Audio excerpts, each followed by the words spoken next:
I think we're live. We are. I see it in the. Sorry for the delay, everyone. Hi, everybody. Hi. Happy April. Hopefully everybody's staying safe and healthy. We've been doing our best over here. We're paused. Are we paused? No. No. It was frozen for me. Maybe hopefully everybody else could see. Yeah. I think so. Well, how's everybody doing real quickly? Let's make sure we do our There's quick background check-in. noise though. There's like a TV or something in the background somewhere. Oh yeah, I do hear. I probably need to mute.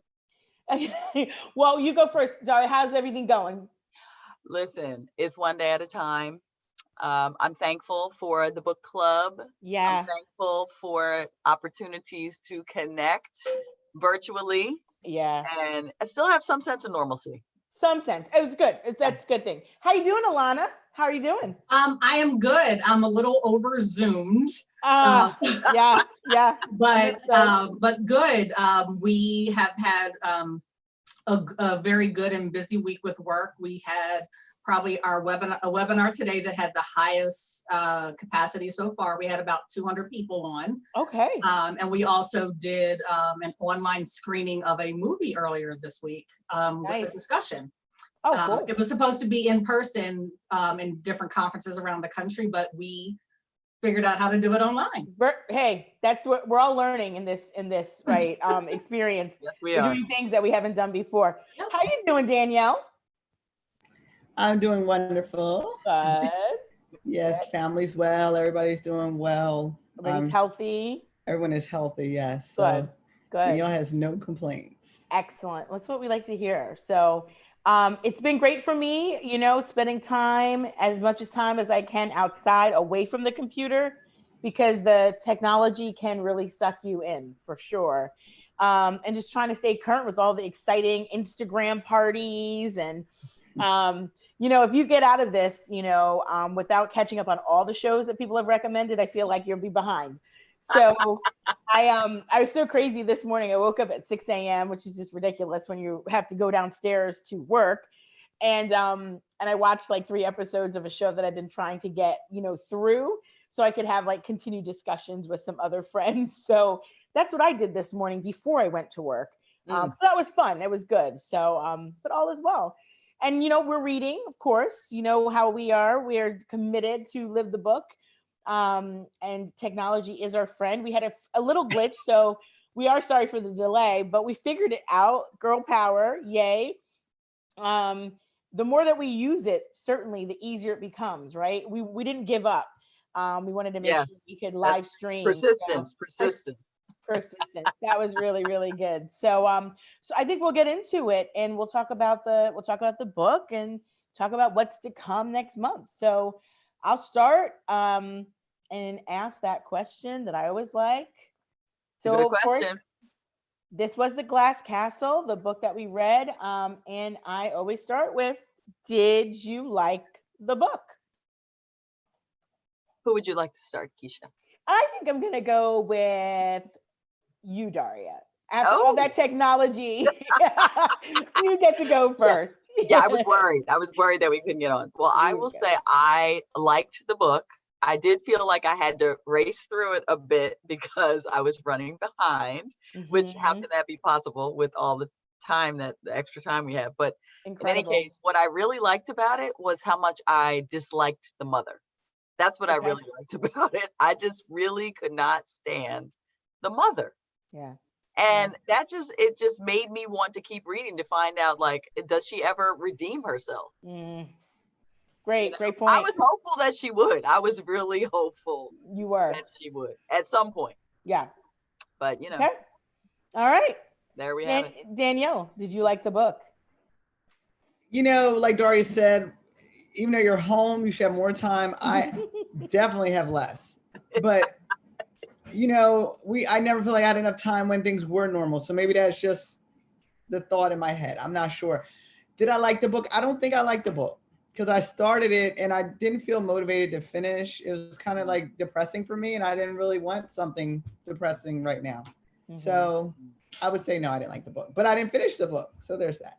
Thank you. And thank you always for your honesty. That's always good. So, Candor. You can always right. count on Danielle for candor. Yeah, and we know that you'll finish the book, and when you do, you'll let us know what you think No, about I didn't say I was finishing the book. I'm really being intentional about what I let in. But I mean, if I had more time, I would have. But I would have read it for this and for you guys. But other than that, well, thank you. Right now, that. it's just there's no purpose in my life for that. It's very busy. It's a very busy time. Very busy. Very busy. Alana, did you like the book? Yes, but it's definitely not my preferred genre. But I wouldn't have read this book had it not been the selection for the month. But I found her story very interesting, and how she was how her and her siblings were dealing with different types of trauma in their lives, and how they responded to that throughout their lives and into their adult life. And I have to agree with my sister that the mother was not likable. Neither was the father. The parents in general, they were just very irresponsible to me. But I did find it very interesting, but not my favorite genre. Got it. Well, I mean, and I think, the thing about book clubs, and reading with other people is being stretched. I mean, and I think that that's, a beautiful part of it. And I think there's a beauty in that. We're not necessarily always going to be reading the genre we like, but you don't have to make an excuse for us. We're okay. Yeah. But I still rated it because I like to rate all my books that I read on Goodreads, and I still gave it a 5 because in thinking about what the type of book was, I thought it was still very good. Yeah. It just wasn't, like the fast-paced psychological thriller that I prefer. Mm-hmm. And memoirs are kind of difficult anyway, because it's really someone telling their story the way they remember it. And, there's no way to fact check, what they believe or perceive as the truth. So I thought the book was okay. That's a really good point, Keisha. Mm-hmm. I mean, that's a really interesting point. Can we just spend a moment on that point? Sure.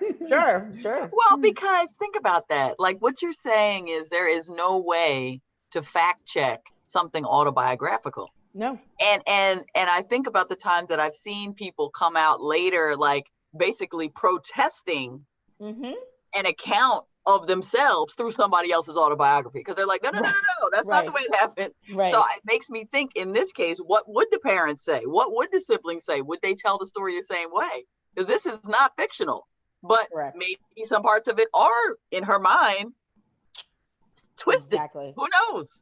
But if you notice, but there are multiple truths in every situation. There are multiple truths. Yep, 3 sides every story. Every story. And then the other piece is that if you notice, when it's about her own personal experiences, her own personal information, even in adulthood, she does not delve.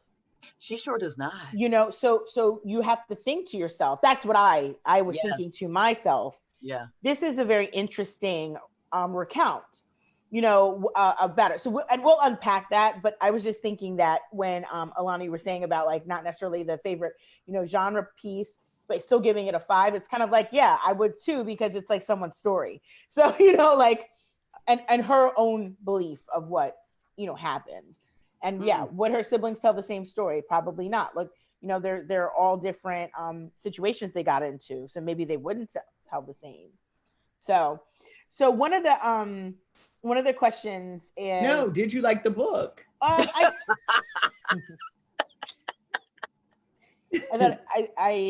did not love the book. But it was a book that. Did you like the book? I did not like the book. I did not really. Have you ever said you didn't like a book? I don't know. It's not very often. This is not very often. And I think why I did not like the book is because if you're going to go ahead and tell your story, I need you to tell the whole story, and I need you to unpack your own stuff. So when you're an adult now, and you're an adult and you're talking about like why this marriage didn't work. Oh, he just wasn't for me. Like I need some more information there. Yes, that was interesting. Tell me where you went to, and then you just found this wonderful man, and he was from Appalachia, and now you're like booed up in the farmhouse. Like no. Right. And again, I felt like that ending was also quick, and it was like no. Yeah. I need I you to agree. slow it down. I need to hear some more. That's why I did not like the book. Because if you're going to go talk about your dad and get him the fifth of vodka, and that was so descriptive. And him telling you when he's dying, so descriptive. Yeah. When you get a divorce, that's still a trauma. I need you to like tell me a little bit more. We didn't even know when she got married. It was like, boom, I'm living with John. Oh, we're divorced. Like, I was like, no. Yeah, she just moved in with him. It was almost seemed like out of convenience. Like, right. he said, why don't you come live with me? You need a place to live with me. And next thing you know, she's married to the dude. Exactly. Where was the wedding? What? No. I didn't. But the story was focusing on the impact that her childhood had on her life and like that part of her life, and not so much like the story of her adult life. And like, and I think about like for example, like when I saw Rocket Man, the story of Elton John, like there's a lot of his story that wasn't told in that movie, but it was because it was purposely focusing on a particular time in his life. So there were aspects that while we may have known a little bit about it because we saw it in the media throughout the last several decades, it wasn't the focus of that movie. And I felt like that was the same thing in this book, where they didn't want us to get caught up in her marriages and how she, like got with these different men, but just looking at the relationship with her family and that dynamic, not necessarily how it all impacted everything with those relationships later. That's why it wasn't that interesting. Yeah, I get that. I do get that point of view. I think that's what made me really limited in really feeling for her, empathy. Yeah. And I cry at commercials. Y'all know this about me. A commercial can get me, worked up like something terrible. This books make me cry. I mean, I know many books and I did not feel anything. Yeah. Because I felt like I still didn't know her. And she started to tell us, Alana, it's almost like I wish she hadn't mentioned them at all. Then I wouldn't be asking and thinking about it. Yeah. No, I understand. Yeah. I know, trust me, I definitely understand. Yeah. And then, and because of how quickly it wrapped up, that's when it hit me. I was like, maybe this is clearly just really about the dad, because the glass castle was his vision. And it quickly wrapped up after he died. That's actually a good segue for this question. Discuss the metaphor of a glass castle and what it signifies to Jeannette and her father, and why it's important that just before leaving for New York, Jeannette tells her father that she doesn't believe he'll ever build it. I think that was like the ultimate conviction, like the ultimate, like her saying, I know you have fed me a bunch of lies my whole life. Like, you fed me a bunch of lies. I don't place any confidence in them. So I want you to now know that I just don't buy any of it. Yeah. Well, that's the thing with the glass castle, how quickly that could shatter. That dad, from what I did read, seemed like he didn't provide stability. He was an alcoholic. You're going to build me a castle, A, and then B, glass. And then glass, like you could look in, everyone's looking at our craziness. Like the whole thing just sounded ridiculous. Yeah. Like the way that the dad was, he wanted things to, in his mind, look right for people. Like when he wanted to show off and like brought them the lunch at the school. Yep. Stuff like that. And, like how like the father kept saying like, have I ever let you down? And they knew they couldn't actually say no. So her telling him like, you're never really going to build this. That was really her saying like, yeah, you have let me down. Right. He snatched her out of a hospital. Right. Well, that the thing is, right. Pay the bill. Like, he's crazy. Right. You're going to build me a glass castle. And so, that's a telling, piece. Why does she start the story that way about being 3, burning herself, making hot dogs because her mother's drawing and her father's and then she burns herself, and then she's in the hospital for over 6 weeks. So you think about that, that's a really, really long time. And her father's like, we're going to do a little skedaddle, right? That's what they do when they get out of town. And snatched her up, and then the mom was upset over the bubble gum. Right. Yeah. Well, why did she start on that? Why did she focus on that. Yeah. Maybe because that was really the part that evoked the most emotion. Like at the beginning, I was like, oh my gosh, this poor little girl. Yeah. Like I felt something at the beginning, and maybe her editors knew, like, that's the part that's gonna draw people Took in. you in, right? Yeah. But to your point, Keisha, like beyond that, my emotion was more, I was thinking more like how detached she seemed from herself, like you said, even though I wouldn't have articulated it that way until I heard you say that. But then towards the end, I started feeling like this is way too much of a fairy tale. Like no Black child from Camden would be able to have a story like this. That's what that's what made me angry. Oh, well, yeah, because there was a whole lot of privilege that was, and resources that were still available, like the mom having the inheritance, and Correct. they had that, she had the house that she could go to, because you have, when you think about Black, like poor Black and brown families who are often living in like generational poverty, they don't have they don't have inheritance that they can use, land and houses. But they also don't have anybody to borrow that money from. So when they were really on the fritz, they would still go to Rose's mother and borrow money. And although she hated who she married, she still helped her daughter, because she still helped her grandchildren, because that's what you do. But she also had it to give. To your point.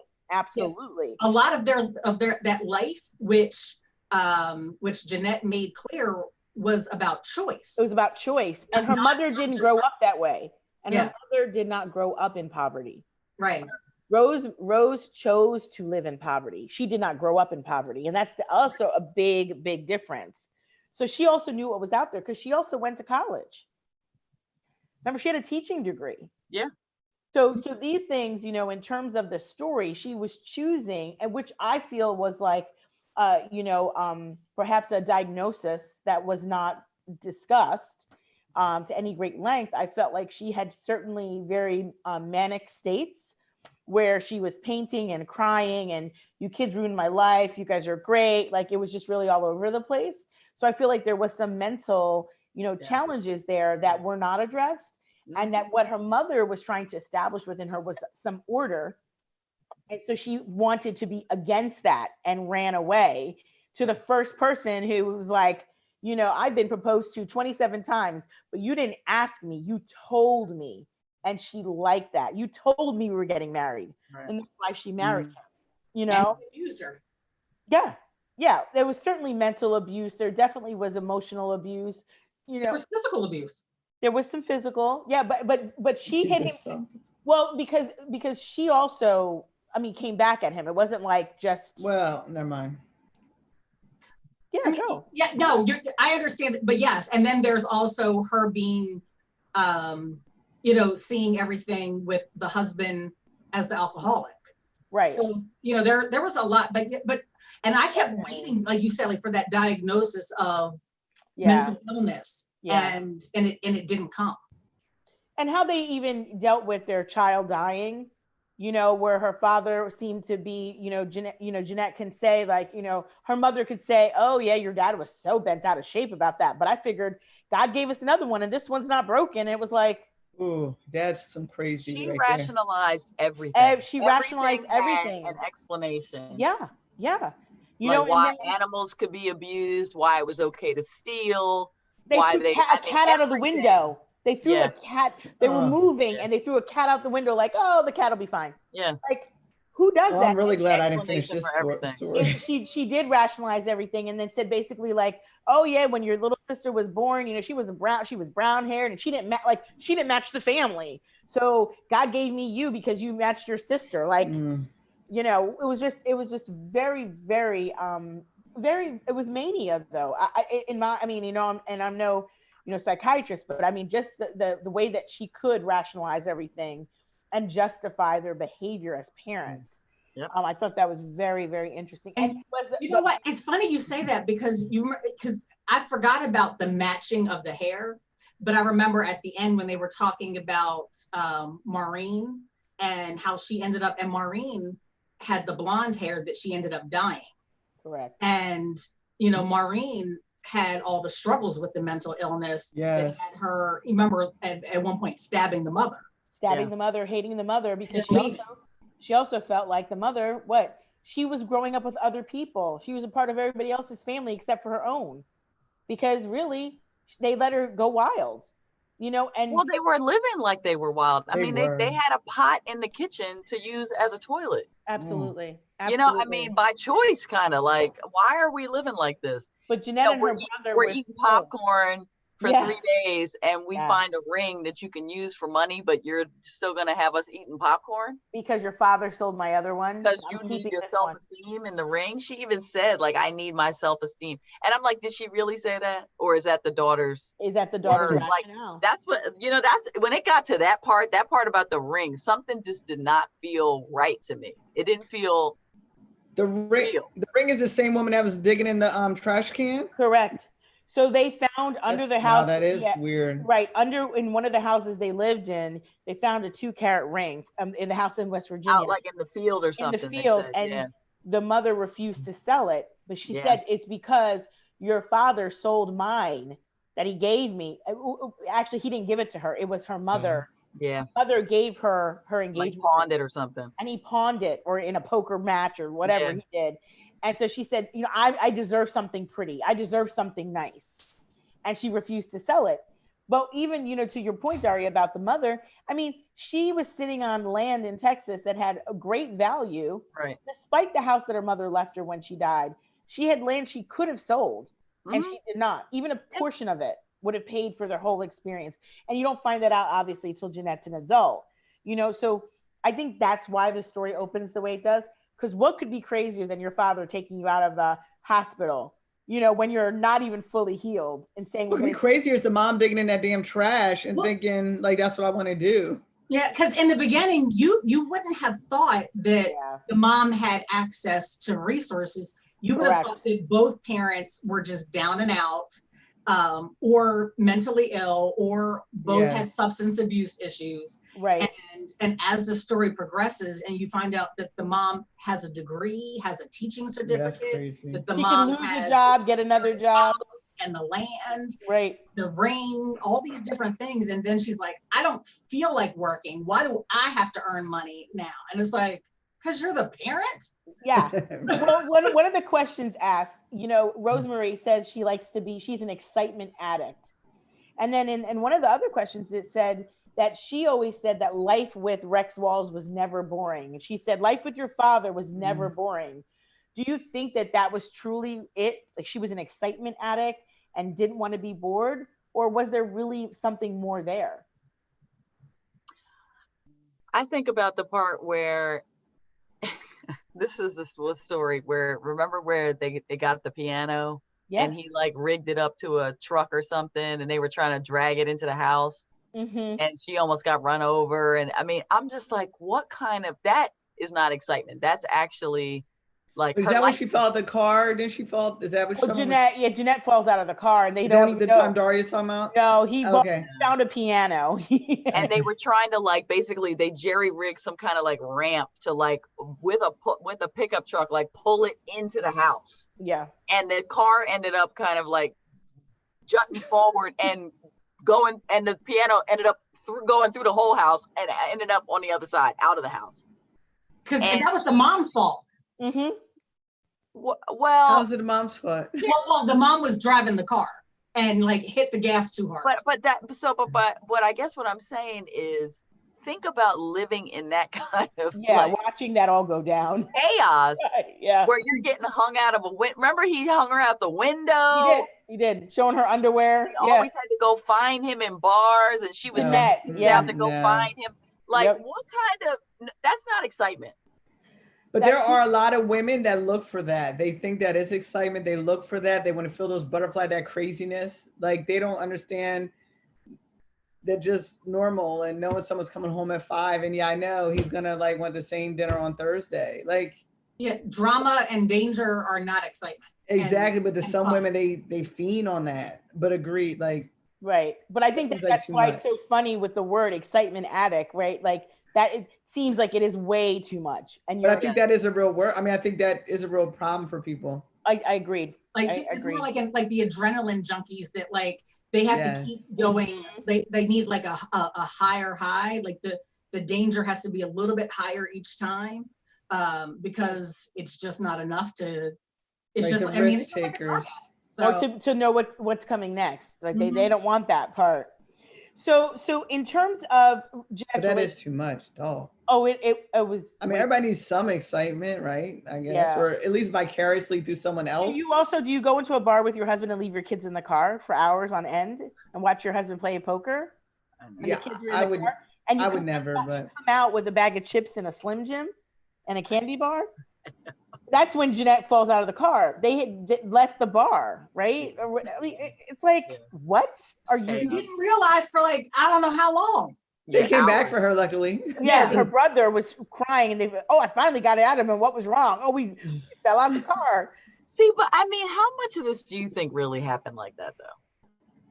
You know what I mean? Memoirs Well, I don't think nobody was in the hospital for 6 weeks over them burns. Just saying.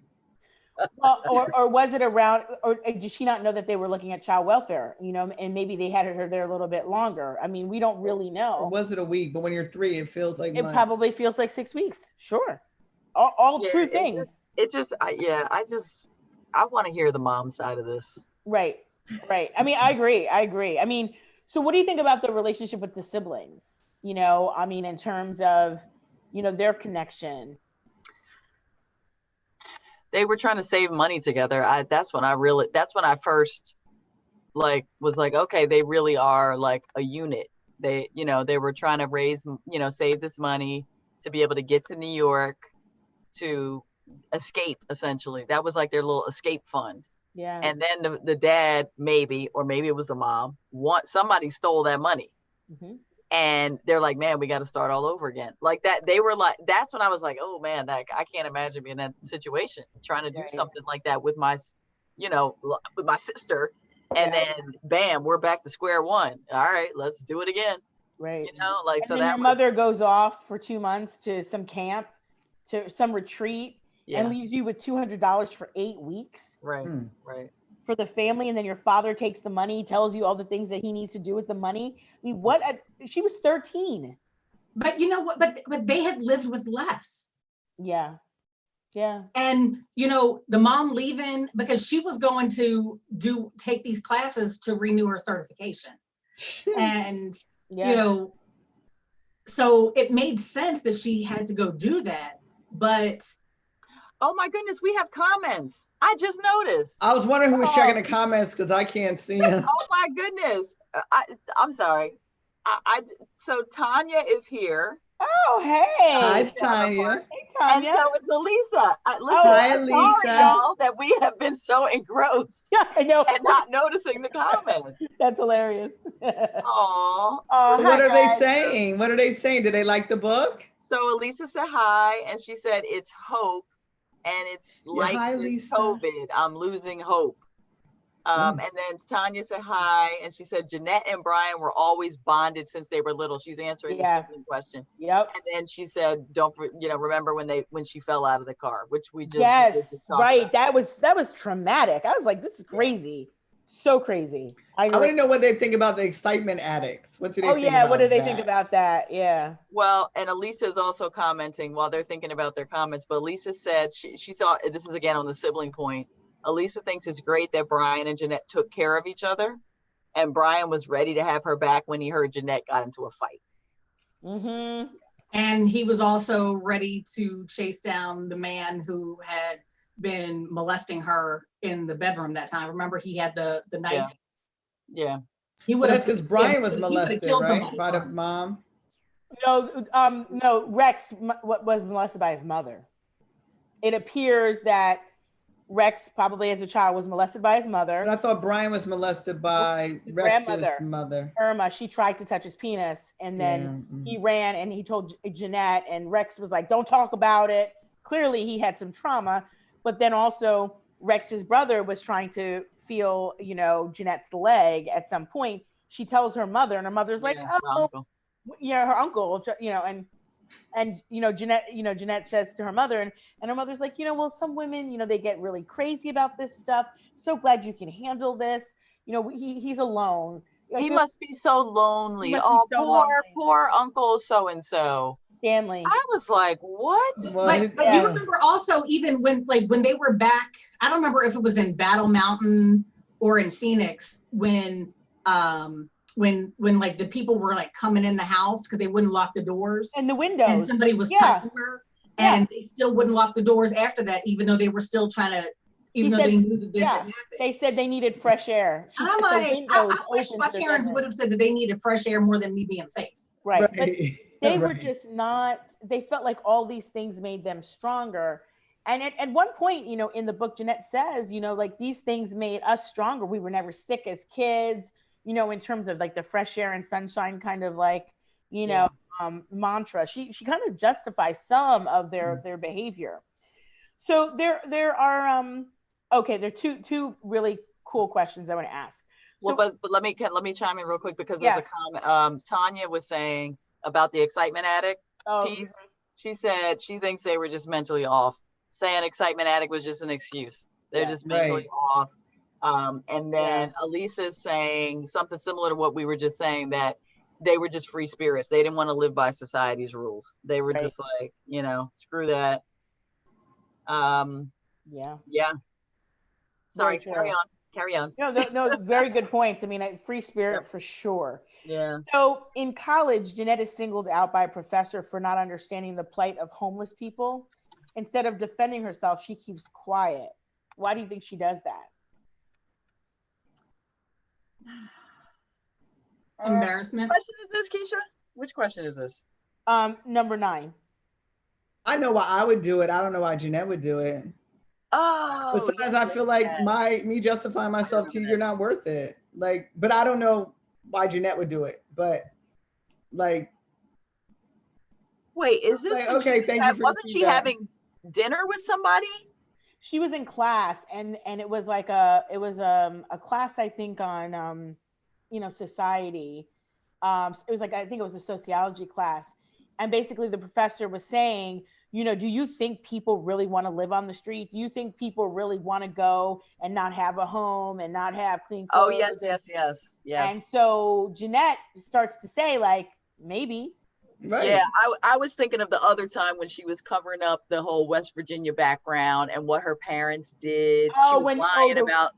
That was with the woman she was at lunch or dinner with. Yeah, when she got her job, when she was a reporter. Yeah. She just says, I grew up in, it was great.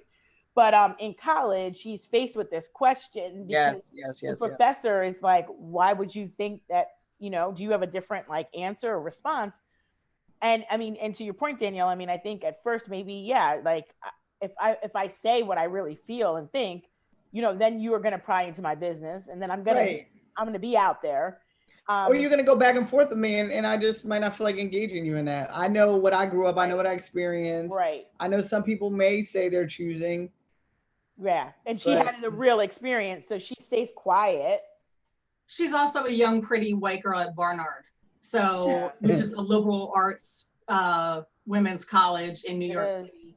So she's not exactly the picture of poverty and hardship.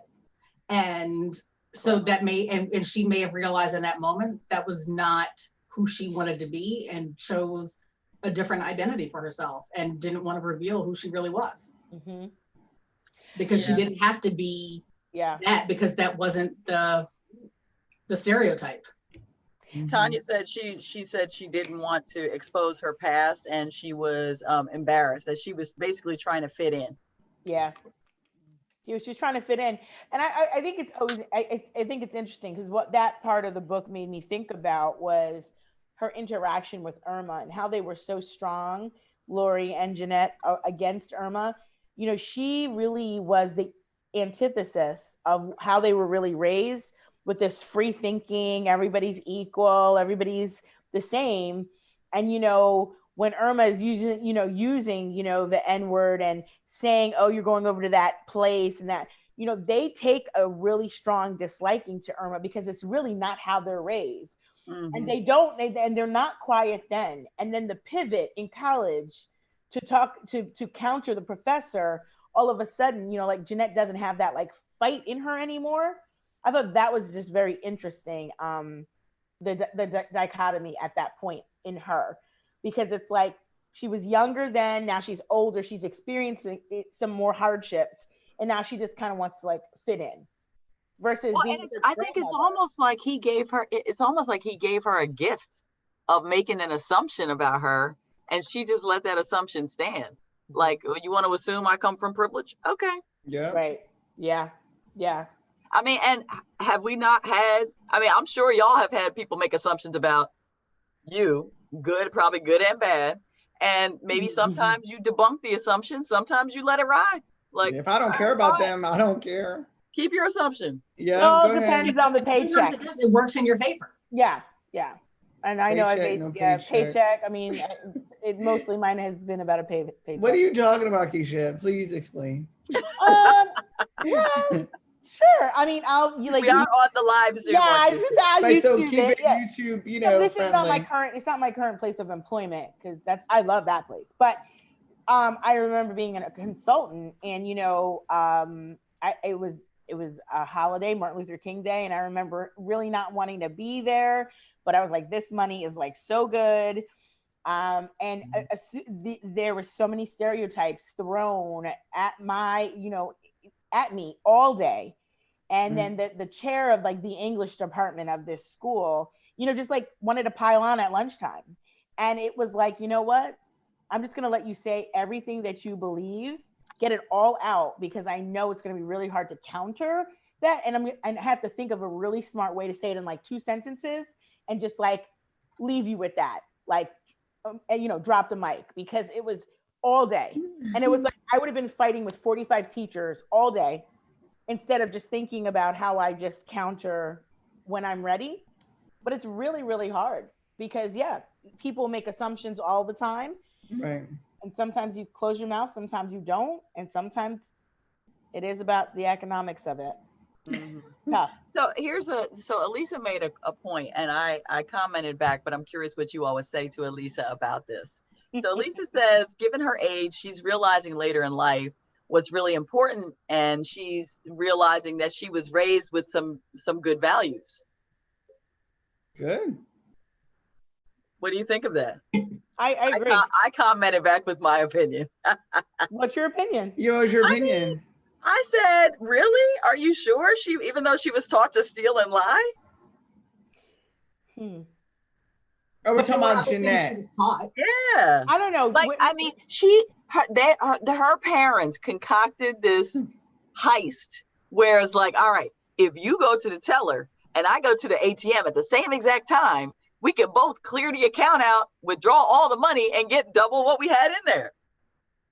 And they're like bragging about it to the kids. Like, all right, we just swindled the system. I don't see how that's good values. Well, but it's only one. So I would say that was one experience, right? But then the other one is about we treat everybody equally. That's another one. What about the birthday? He told her that stars for your birthday. Like, don't Christmas. value material items or things that are gonna go bad, but that's gonna be here forever. So I think all your parents, they give you good and they give you bad. I agree. But you gotta take the good with the bad. Yeah, I agree. They say Uh-oh. No. Got the quote right. Get it right. No. I mean, look it up, because I'm probably saying it wrong, but like, even the sun burns if you have too much.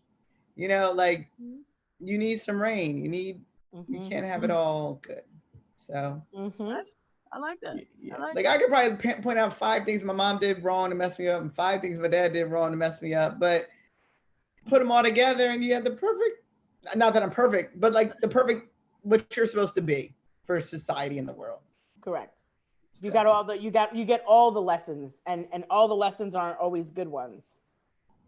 Right. And I'm only 45. I'm gonna learn some more lessons. No, for sure. Some of the lessons and the values that she developed were as a result of like things with her trauma. siblings. Yeah, hardworking. I mean, that work ethic she had, for example, that was pretty amazing. She and Lori had to get their mother up for her to go to her job. Then they cleaned her classroom and graded her papers because she didn't want to do that. You know, at the age of 10, 9.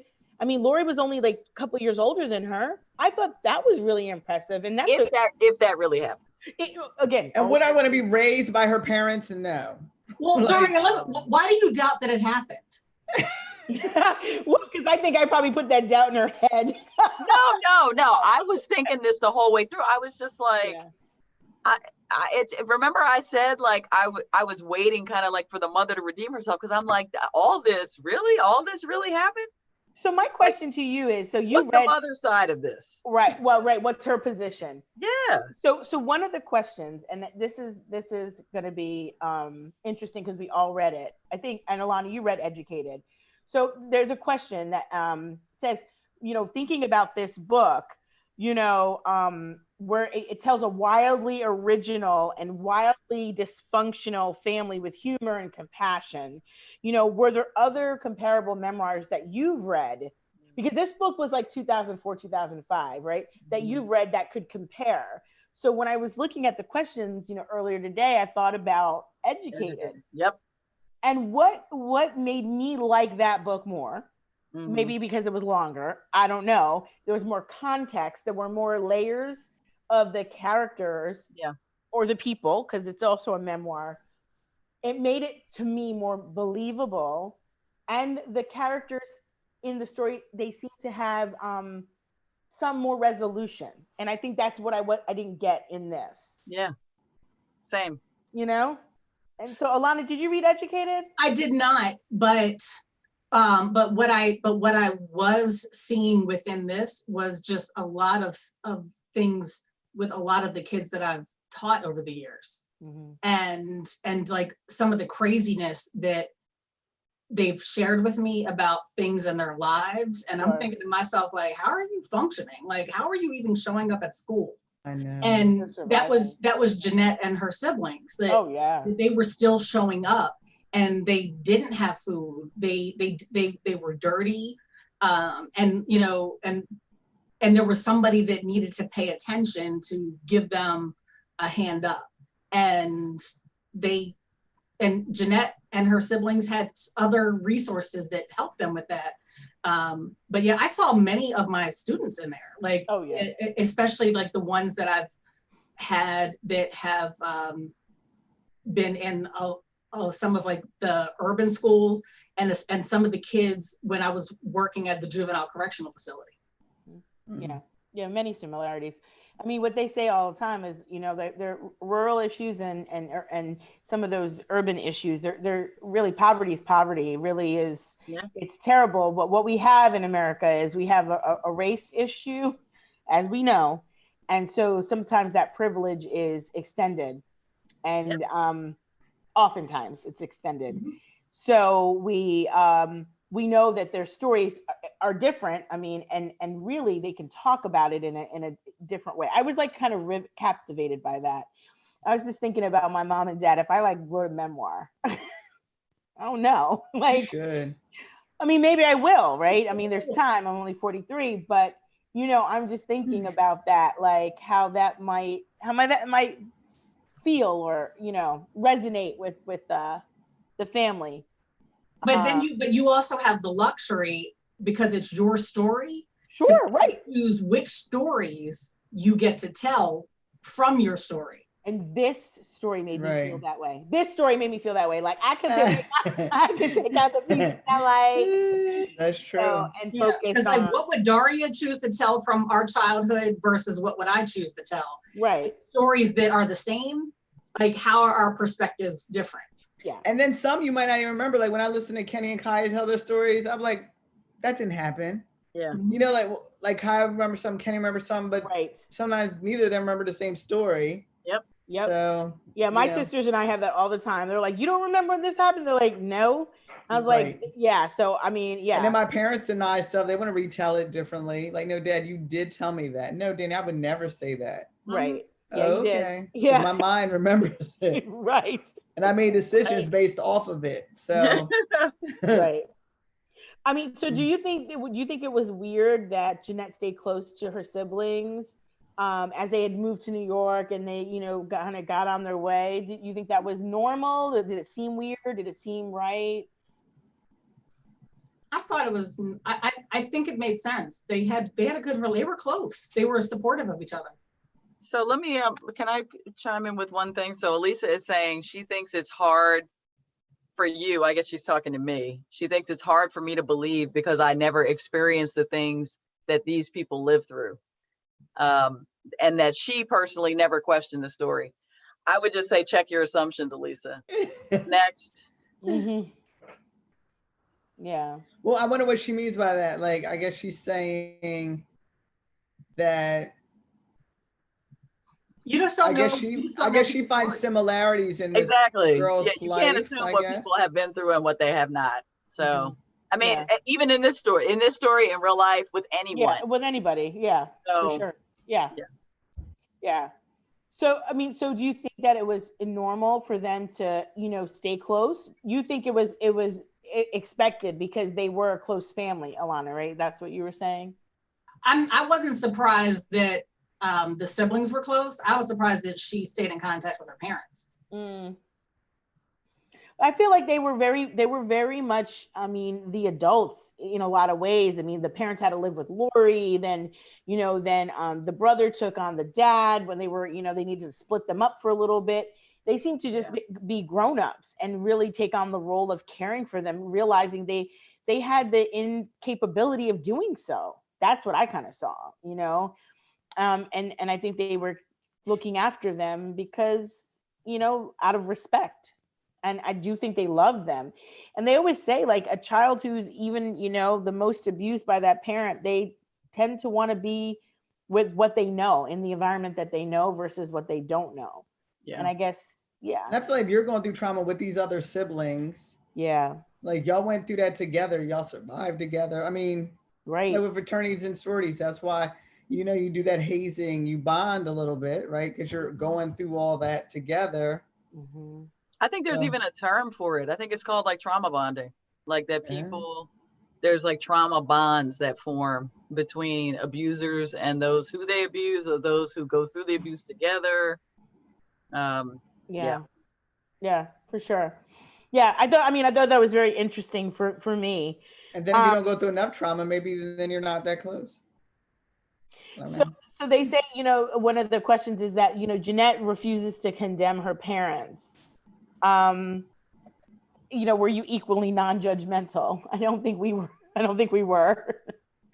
Well, because we're reading it, so we have to kind of be judgmental because we're evaluating the book. But yeah, we would absolutely be judgmental. But I mean, I judge my own parenting, Things I would do different, things I would do the same. Yeah, you got to reflect. Yeah. Like look at your outcome and say, okay, was my input, and is this what I wanted to get out? Right. Figure out where you want to veer to the different paths so you get a different outcome. If because it's all evolving too. Everybody's judgmental, but it's what you do with that judgment. Yeah. How it's displayed or what you do with it. I agree. So I wonder why the question is saying that she didn't judge her parents. It seemed like she did in a lot of ways. I guess towards the end, right, when she finds her happiness in her farmhouse, and then mom comes over and they're all there together. They still want to be united. It's Thanksgiving. I mean, it's also holiday time, which is certainly a time where everybody really wants to get together and be connected. So I'm just wondering if that's what they mean. Would you say, like, I never want to see my mom again? Like, I mean, that's very, very well. But didn't the question say final, like about her condemning them, which I feel like is different than just judging them? So I mean, and I think, and maybe it's the way the question is certainly worded. I mean, because I kind of agree with Daria. I feel like she opened up judging her mom. Yeah. The beginning was her judging the mom for digging in the trash and the values that she was had. embarrassed. She was embarrassed by her, right? Yeah.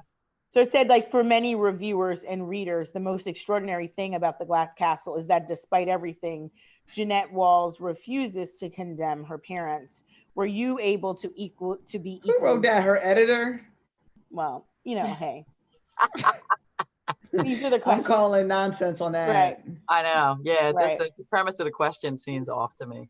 Yeah. Yeah. But I think it's very hard to, for me, you know, reading anything, in particular a memoir, to like have no judgment or no, you know, that's really kind of hard for me. So yeah, Especially when you mistreat kids, like, you I know, judge you on your adult choices, but if you mistreat a child, you have that great responsibility, and you've just kind of squandered it, in my opinion. They're kids. You can't. That's troublesome. And then, you know, your kids they leave high school and they get on a bus and go to New York, and they're like, bye, we'll make it. We'll figure it out. Peace. That's And they probably will. And then the parents show up like, well, we have to be a family, so we're here. Our kids might need more support because they're used to having more support. Sure, right. And I mean, and you know, the structure in society that we've created, it lends itself to that, you know. We're just trying to, you know, keep up with the societal standards. So there's that, you know. I guess the weird thing about this book is her parents clearly, as much disadvantage as she had, her parents still clearly taught her enough that she had a foundation to build on, to create this life, to build this career, to go to Barnard, to you know, for the sister to, she said, I knew my sister would become a National Merit Scholar, but she was an hour late to the test. So how are you knowing even back then that about even what a National Merit Scholar is? You know what the equalizer, a lot of times people say, Daria, and in this book, it reads very true, is the power of reading. And their mother liked to read. Yeah. They were very, very, very in tune with the language, literature and text. And the father, as traumatized as he was from his own childhood, and he went to the military, and what you know, and I remember we had a superintendent when Danielle and I worked in the same district, who would say, you know, if you can't read, you can't do anything. And if you can read, it's almost like you can do anything, because you can navigate certain systems. And really, them going to New York, that was easy for them, because like she said, we had more space than we ever had. You know, these buildings were old in New York, but they weren't as old. I mean, there wasn't rain coming into my house. There wasn't a toilet in the middle of my floor. It was the best environment they ever had. And so I think part of it started with the fact that, you know, they could read. Their dad was pretty good at math. You know, he was drawing scales, you know, his building that never got built. You know, he had a very linear sequential mind when it was working for good. And the mother, we know she was a learned person. It's just a matter of choice of how she used it. And the power of reading, I mean, that's what I took from this. That's how they could navigate some of this. Or she had one close adult that was good in her life that she left that part out. Jeannette got to high school and she had the same English teacher her father had, and said, you're going to make this town proud, or whatever. Because she said, because Rex told her that my English teacher was the one who believed in me when his parents did not. But that's what I'm saying. If you have one caring adult, I mean, absolutely. It makes a difference. Even to that point, I'm saying their mother, whatever random schedule she had, it seemed like they were still reading and devouring whatever they could. They had their hands. They could get their hands on. Yeah. And that's when in your formative years, we already kind of know like 0 to 5. And then, so then, you know, you're reading at 5. So you're going to still kind of look to read and, you know, and there's those nature's lessons. I mean, and their father certainly was, you know, doing that. But I don't think that's everybody. I mean, I think there's a certain group that can really kind of hone in on that. But that's what I saw. Yeah. So it was interesting to me. I mean, I can almost like any book. I mean, it was fine, like I said. I mean, and you know, I kind of read this book too for like conversation, because people were like, oh, did you read it? You know, it's an old one, but a good one. I'm like, okay, read it. I didn't realize we were reading a 15-year-old book. Check. People really talk about this book. I mean, I think they have it in schools. Like, I feel like this book looks familiar. Well, there's so much coming of age. I mean, I could see why we would teach this book, you know. I feel like it's a taught book. Yeah, definitely. Well, I know when I looked it up, I saw that it was on like the bestseller list for 421 weeks. It was very, very popular. Absolutely. And what I would say and encourage you, Alana, to do is, when you have the time, is read Educated and see. It's like Don't do it. It for conversation, really, only. You don't need conversation. Keep reading what the genre you're into, girl. But people compare the serial killers. Right. Well, people compare these two. That's all I'm saying. And because you did look up what was on the New York Times bestseller list, that's why I said that. And what is, I mean, but what, how would you, never mind. Please. I guess, again, coming back to what I said earlier, I feel like these kinds of stories get celebrated when they're about little white girls. Mm-hmm. Yeah. Yeah. Correct. And we know why. I mean, we already know who the publishers are. We already know who's doing the majority of the reading. And that's why when we talk about them and we put a different face to them and talk about the outcomes and align them to the communities that we represent, I think there's power in that. Yeah, because well said. Very diplomatically stated. Our stories. It was diplomatically stated. Like, wow. Yes, thank you. I study a lot of BS every day, y'all. So Keisha. the YouTube. Yeah, somebody other than us has to care about our own stories. Correct. Which is why I'm so excited that next month my mother's book club for her development, we're reading Nickel Boys. They're very excited and nervous about it. Oh yeah, I can imagine. Oh yeah. And during COVID, I don't know if that's a good point. I know, but I told them it's not a really long read. It's gonna be fine. So I'm excited. And it might be a good thing to read during this. I mean, it's not. But to your point, Daria, you have to be in the circles to influence the conversation, to talk about the things that are important to us too, right? Yeah. Yep. And so, yeah, you know, I'm glad they're reading it. It's just the the timing is just. Yeah, they're a really great group. They're really. But it might not affect them the way it affected us. Not at all. But they're really. You know, I mean, it's just not a part of their their environment.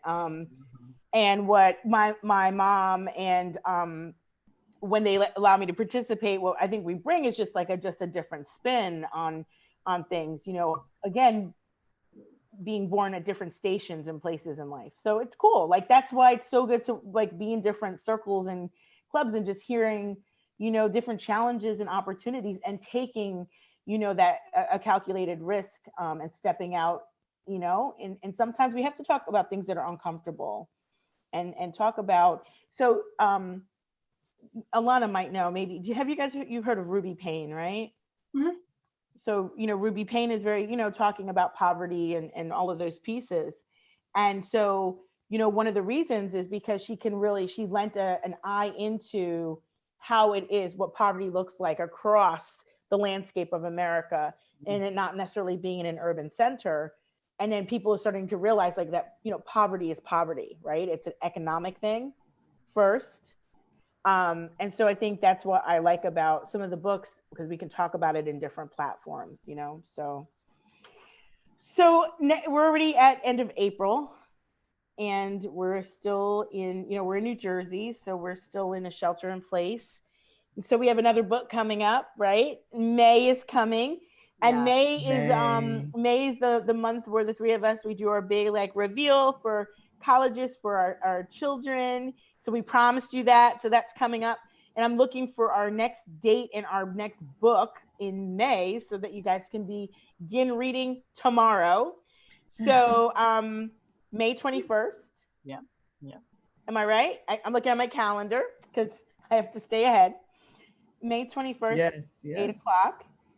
We're reading Then She Was Gone by Lisa Jewell. Yes. Then She Was Gone. So it's free on Hoopla, right, Daria? Yes, it is. As an audiobook, free on Hoopla. Excellent. And we'll be wearing our t-shirts. We're going to be fan favorites of those schools that our children chose, because I think June 1st is a lot of the deadline now. But Daria, will you be a May 1st decision? We'll see. Okay. Well, we'll have till May 21st. Because I hear only 50% are doing. Well, I don't know the percentage, but it seems all over the map. But May 21st will be on, and we look forward to it. And thanks for joining us, Alana, on camera on Live the Book tonight. And yes, thank you, Elisa and Tanya, for chatting with us. And you know what I always say, and everybody else here, we wish you well. And don't forget, everybody, Live the the book. book. bye. Bye-bye.